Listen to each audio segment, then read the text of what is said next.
Et juste avant le déjeuner qui, comme vous l'entendez, est en train de se préparer, nous terminons cette matinée d'interview pour cette 6e édition du sommet de transformation et restructuration. Alors, on ne pouvait parler de restructuration sans parler cash, sans parler trésor, quand on est dans le mur, quand ça ne va pas. Il existe des solutions et j'ai autour de moi un panel du plus haut niveau pour venir y répondre. Alors tout de suite, tout à ma gauche, Sophie Marciera-Coelho, vous êtes directrice de mission chez Delvin Management. Bonjour Sophie.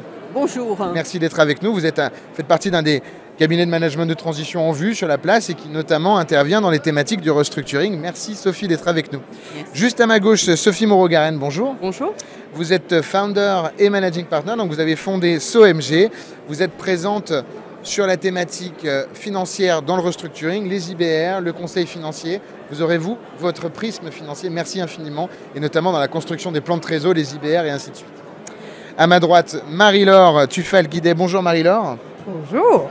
Vous étiez en charge des situations spéciales dans des grandes banques, donc sur la partie financement. Vous êtes aujourd'hui directrice du financement de la banque Philippe Autingre. Alors, ce n'est pas la banque Philippe Autingre, c'est le cabinet Philippe Autingre Finance, qui fait partie du groupe Philippe Autingre. Et vous faites bien de le préciser. Donc, oui. Le cabinet Philippe Autingre Finance, donc vous êtes vraiment sur la partie conseil. Oui. Merci infiniment d'être avec nous. Alban Leluan, bonjour. Bonjour. Vous êtes directrice juridique au sein de Corsair. Absolument. Un dossier dont on a beaucoup entendu parler cette année. Effectivement.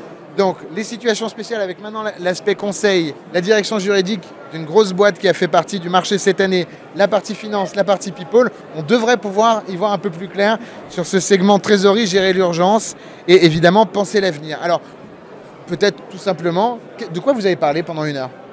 De cash. De cash. Alors, cash is king, temps et on a timing. Cash is king, time is money, et on aura le temps d'avoir peur une fois qu'on aura anticipé où on veut aller. C'est à peu près ça en résumé. C'est un excellent résumé. Est-ce que vous êtes d'accord pour dire aussi oui. que il n'y a pas d'urgence s'il n'y a pas d'avenir, et que la conclusion qu'on en a eue, mais c'est plutôt Alban qui l'a vécu, c'est que on est en fait, lorsqu'on est en restructuration, comme une start-up, mais avec un boulet qui est la créance antérieure, et il faut emporter l'adhésion de tout le monde pour pouvoir montrer qu'on a un avenir. Quand on dit tout le monde, c'est-à-dire la partie de Sophie, les clients, les fournisseurs et aussi les créanciers. Ceux qui sont là, qui doivent voter, et ceux que demain on devra aller conquérir puisqu'on n'a plus de banque. Alban? Effectivement, ce que j'ai retenu, c'est de dire l'urgence de la trésorerie est un fait. Quand nous sommes en difficulté, ça va beaucoup plus vite, le timing est là, et si on ne pense pas à l'avenir, c'est repousser le tas de sable. Il faut profiter de cet instant de crise, qui est un instant sur lequel le temps va beaucoup plus vite, pour penser l'avenir, pour penser à se réinventer, à faire peau neuve, à trouver les difficultés qu'on va rencontrer pour faire des investissements à long terme. Sans ces investissements à long terme, on ne fait que reporter le poids du passé. Donc ce que vous me dites à ma droite, on verra si vous êtes d'accord à ma gauche, c'est que c'est très cool de gérer une problématique de cash à l'instant T, mais que si on ne gère pas le problème structurel, ça ne sert à rien. Absolument. À ma gauche. Alors, je rejoins tout à fait ce qui a été dit. En fait, il faut remettre au centre des négociations financières la problématique de la valeur de l'entreprise et vraiment se poser les bonnes questions, c'est-à-dire est-ce que cette entreprise a une place sur le marché? Est-ce qu'il y a des barrières à l'entrée? Est-ce qu'elle a adressé un certain nombre de critères extra-financiers aussi pour créer cette valeur? Avant, on parlait de valeur, c'était essentiellement de la productivité. Maintenant, on est sur des problématiques de capital humain, d'innovation, de RSE. Et tous ces KPIs extra-financiers doivent être considérés pour vraiment estimer la valeur future de l'entreprise. Et c'est qu'au regard de cette analyse donc très prospective qu'on peut avoir un BPP crédible. Voilà, qu'on peut avoir un BPP crédible et que donc on aura des solutions intelligentes sur le court terme et qui seront des solutions qui ne seront pas destructives de valeur. On parlait beaucoup de distress financing, mais c'est important que ces éléments de trésor court terme soient mis en place au regard d'une création de valeur future. Il ne faut pas que ça vienne sortir la valeur du bilan. Merci Sophie Moreau-Garenne. Sophie Marciera-Coelho. Oui, alors je suis tout à fait d'accord avec ce qui vient d'être énoncé. Et pour l'illustrer, c'est vrai que bien souvent, les dirigeants d'entreprise et les actionnaires font appel à Delville Management pour impliquer des managers de transition dans des situations d'urgence et pour gérer l'urgence. Donc on implique des directeurs financiers ou des Chief Restructuring Officers. Mais on se rend compte que l'urgence, c'est une chose. Il faut avoir une vision du cash immédiate. Il faut avoir mobilisé tous les outils qu'on peut avoir pour tirer sur le cash. Mais très rapidement, on évolue vers le moyen long terme. Avoir une vision de l'entreprise de demain. Comment on crée de la valeur. Quelle est l'organisation, quel marché, quelle concurrence, quelle offre. Et dès lors, penser au financement de demain, aujourd'hui. Alors merci infiniment à toutes les quatre. Comment est-ce qu'on arrive à... Alors on voit bien qu'en fait il y a plusieurs sujets qui se cachent dans votre panel. Il y a l'histoire de la boîte, comment est-ce qu'on va arriver à la projeter pour effectivement voir la lumière au bout du tunnel. Et puis il y a comment est-ce que je paye les salaires à la fin du mois. C'est un petit peu un jeu de la poule et de l'œuf, c'est un peu un jeu schizophrénique pour un patron, une patronne, une directrice juridique, d'arriver effectivement à répondre aux enjeux d'un trésorier, d'un opérationnel qui derrière ne peut pas faire son travail dans de bonnes conditions parce qu'on n'a pas d'argent. Et en même temps de se dire, si on paye, c'est tel investissement qui n'est pas fait en termes de CAPEX, de R&D, d'outils industriels, pour faire rester d'augmentation qu'on fait dans les boîtes. Comment est-ce qu'on arrive à lier les deux ? Alors, déjà, il y a un premier point, c'est que le malheur arrive par le court terme.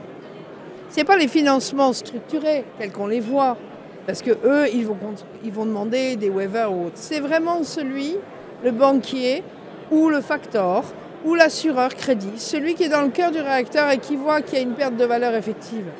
C'est celui-là. Alors évidemment, pour l'urgence, on peut très bien tirer au maximum sur les lignes, mais de toute façon, ça n'a qu'un temps, puisqu'il va falloir l'adhésion de cela.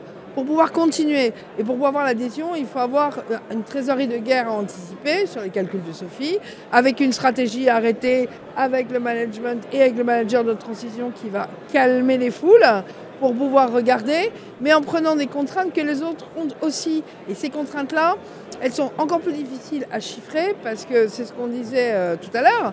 En 2024, il y a un point qui est incontournable, qui est le ESG RSE, et qui fait que vos partenaires bancaires, c'est-à-dire ceux qui vont vous accompagner dans 3 ans quand vous aurez fait vos preuves, pour financer vos actifs, pour continuer et pour recréer de la valeur, si vous ne l'avez pas d'entrée de jeu dans votre BP prévisionnel et dans votre urgence, la tête froide, anticiper ces éléments-là, eh ben vous n'aurez plus vos fournisseurs parce que vous n'êtes pas dans la même logique, vous n'aurez plus vos clients parce que vous n'êtes pas dans la même logique et vous n'aurez pas vos créanciers pour vos CAPEX parce que vous n'avez pas respecté ces coûts-là qu'il faut prendre en compte. Alors là, moi je parlais de moyen terme, long terme pour sortir du tunnel. Avec le ESG, on parle même de très long terme. Ah mais oui, mais on est obligé de l'intégrer parce que sinon on n'aura pas de banquier. On n'aura pas de Non, mais en fait, pour gérer la trésorerie court terme, il ne faut pas non plus se tromper de procédure et de contexte. C'est-à-dire qu'on a une boîte à outils avec les procédures de prévention et les procédures collectives qui permettent de gérer extrêmement facilement en France la trésorerie court terme. Mais cette procédure... effectivement, se met en place compte tenu de la situation de trésorerie et d'un éventuel état de cessation des paiements, mais nécessite aussi de se projeter dans le long terme, c'est-à-dire qu'on ne va pas aller dans une procédure collective si le fonds de commerce n'y résiste pas. La PO doit être survécue. Voilà. Donc en fait, cette gestion court terme, elle se regarde aussi au regard des perspectives. Et aujourd'hui, on a des procédures avec les classes de parties affectées qui peuvent sembler attrayantes parce que ça peut permettre d'écraser un certain nombre de créanciers. Mais encore faut-il que le fonds de commerce ne soit pas altéré, que l'entreprise puisse continuer à avoir des relations avec ses partenaires bancaires, parce qu'une procédure collective, ça veut dire que pendant des années, tout le temps de la procédure collective, on n'a plus de nouveau accès au crédit.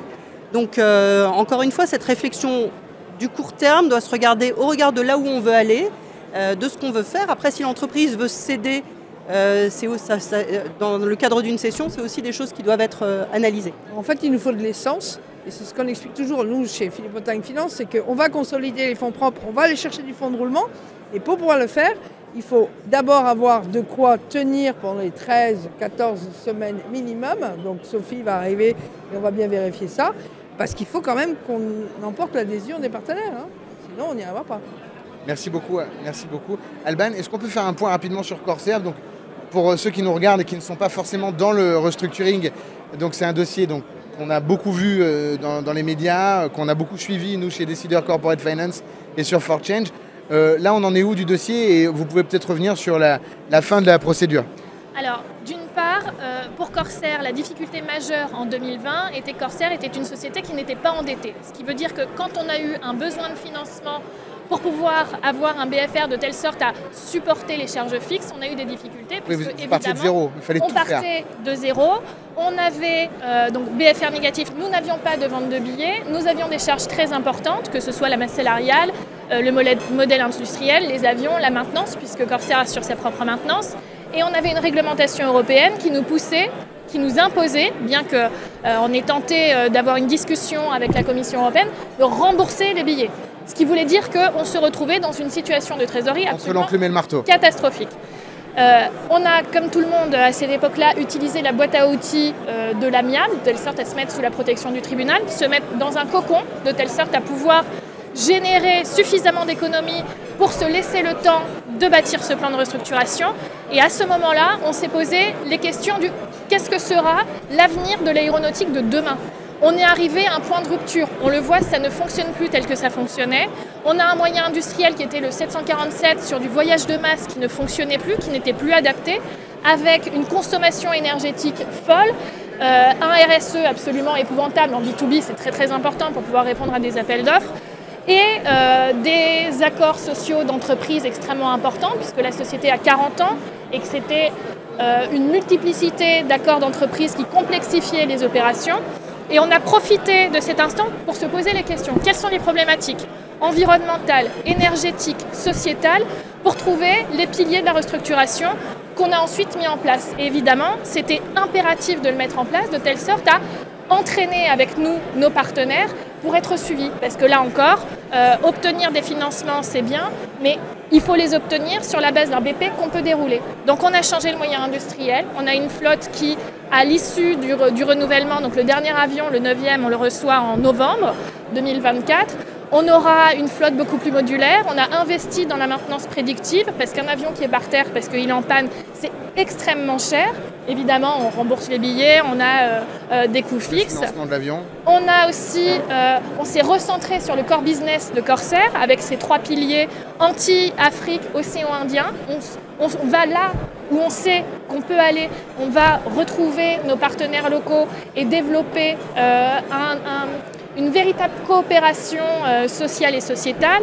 Et enfin, le volet sociétal avec la renégociation de tous les accords. On les a donc tous dénoncés pour les renégocier, re-signer. Amener avec nous aussi l'intégralité des salariés Corsair pour pouvoir avoir un avenir ensemble. Et puis se replacer évidemment dans le transport de demain parce qu'aujourd'hui on voit bien que toutes les solutions de visioconférence ont changé le modèle économique, ont changé la façon de consommer le transport et il a fallu s'adapter puisque ce sont des investissements très long terme. Merci infiniment en tout cas de nous avoir fait un point sur ce sujet. Nous allons déjeuner, mais juste avant cela, si vous deviez en un mot le conseil, enfin pas le conseil, la première chose à faire quand on voit que ça commence à ne plus aller côté trésorerie, le premier truc à gérer dans l'urgence. Sophie d'abord là-bas. S'assurer d'avoir une bonne vision du cash et le maîtriser. Avec donc les talents qu'il faut pour pouvoir le faire. Exactement. Sophie Rogarène. Constituer une équipe de crise capable de gérer l'urgence et pour laisser un peu de bande passante aux dirigeants pour gérer l'opérationnel. Marie-Laure. Une fois que les deux éléments ont été faits, anticiper les investissements et l'adhésion des créanciers. Comment est-ce que je fais passer ? Alban. Je ne peux que reprendre ce qui a été dit, anticiper au maximum quand on voit le mur arriver, c'est souvent déjà trop tard. Ne pas hésiter à passer la porte du tribunal pour une procédure amiable parce que pour un chef d'entreprise, c'est extrêmement complexe psychologiquement de se dire qu'on y va et en même temps, c'est absolument essentiel et avoir une vision d'avenir. On ne peut pas gérer le jour le jour. En tant que directrice juridique, vous, la première chose que vous avez faite au moment du début vraiment de la procédure, ou alors en amont, au moment du début, est-ce que vous avez, pour les directeurs et directrices juridiques qui nous regardent ? D'une part, constituer l'équipe avec notre mandataire social, notre président Pascal de Izagirre, avec des conciliateurs, des avocats, des conseillers financiers, des banques d'affaires. On a constitué l'équipe pour travailler ensemble, pour pousser le dossier. Et ensuite faire la gestion des risques. Sur le très court terme, c'est avec qui on peut négocier, on ne peut pas négocier, avec qui on a une co-dépendance qui fait qu'ils ne nous laisseront pas tomber. Typiquement, récupérer un avion, c'est compliqué. Quand il est au pont-l'air de Corsair, configuration Corsair, c'est compliqué. Avec qui on peut négocier pour ensuite se laisser le temps, même s'il est extrêmement réduit, de voir l'avenir, de se poser les bonnes questions et de ne pas hésiter à appuyer sur un bouton et de faire du changement. Parce que finalement, c'est ça la vraie clé du succès, c'est de changer. On vous l'avait promis, il y a beaucoup de changements sur ForChange. Je remercie évidemment chacune des intervenantes de cette petite session sur le sujet trésorerie, cash, comment gérer l'urgence, comment préparer l'avenir. Merci infiniment à toutes les quatre. De mon côté, je vous retrouve juste après le déjeuner, comme vous l'entendez, qui bat son plein. A tout de suite, vous regardez ForChange à la 6e édition du sommet Restructuration et Transformation. Merci.